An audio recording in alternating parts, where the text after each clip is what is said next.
ইসলামী শ্রমিক আন্দোলন, যুব আন্দোলন, ছাত্র আন্দোলন এবং জাতীয় উলামা আইনগত পরিষদের দায়িত্বশীল আমার সামনে উপস্থিত ইসলাম প্রেমিক তাওহীদি জনতা। ইসলামী আন্দোলন বাংলাদেশ কি চায়? ইসলামী আন্দোলন বাংলাদেশ এই দেশের মধ্যে শান্তি চায়।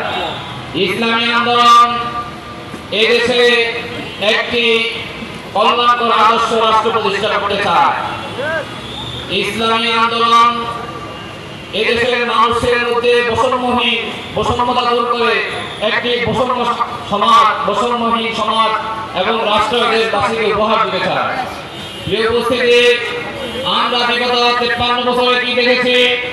বিগত 53 বছরে এই দেশের ভিতরে মৌলিকভাবে 3টি দল এই দেশকে পরিচালনা করেছিল।